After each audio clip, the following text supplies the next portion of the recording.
প্রতিটা নতুন দিন না আমার নতুন শিক্ষা দেয়, নতুনভাবে অনেক কিছু শেখায়।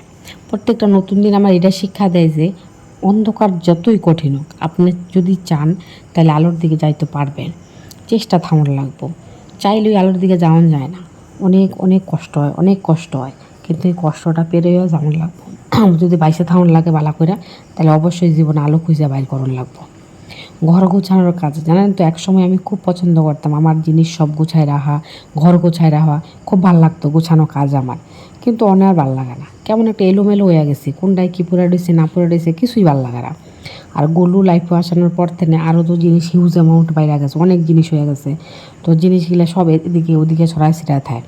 তো আজকে আমি চেষ্টা করলাম যে আমার নিজের ঘরটা আমি গোছাবো, কারণ এত এলোমেলো হয়ে রয়েছে ঘরটা।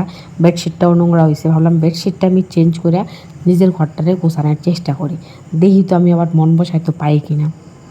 তো একটু একটু করে ঘরটা আমি সুন্দর করে ক্লিন করে আস্তে আস্তে করে সব কিছু গোছাইছি।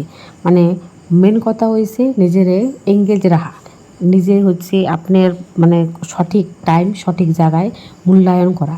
তাইলেই দেখবেন আস্তে আস্তে করে কাজের দিকে মন বইতেছে। যারা এই মানে অ্যাংজাইটি বা ডিপ্রেশন টাইপের জিনিস দেওয়া যায়, তাও কিন্তু কোনো কিছু ভালো লাগবে না, কিন্তু আপনার জোর করে ভালো লাগবে। তো যাই হোক, আমার ঘর গোছানো মোটামুটি একটা কমপ্লিট হয়েছে। স্নান করছি, স্নান করে আমি ঠাকুর ঘরে গেছি, কারণ অনেক দিন পরে আমি ঠাকুর ঘরে গেছি। ঠাকুর ঘরে আমি যাওয়ানোর টাইমই পাইতেছিলাম না, আমি ভাবছি যে জোর করে আমার টাইম দেউন লাগবো, কারণ নিজের তো টাইম না করলে আপনি টাইম বের করতে পারতেন না। তো আজকে ভোলানাথরে জল দিছি, জল দিয়া রেডি ফেডি হইয়া খাইয়া দাইয়া আমি রেডি হইতেছিলাম ডিউটির লেগা, কারণ আজকে আসলে আমার ইভিনিং ডিউটি। ইভিনিং ডিউটির লেগা সব কিছু কমপ্লিট করে গলুরে ঘুম পাড়ায় দিয়া ইভিনিং ডিউটি যাইতে ভালোই লাগে, কারণ মর্নিং ডিউটি হইলে গলুর একদমই টাইম দেওয়া যায় না, এলাকা ইভিনিং ডিউটিটা হলে অনেকটা সুবিধা হয়। তো আজকাল লেগে টাটা, নেক্সট ব্লগও আবার দেখা হয়, টাটা।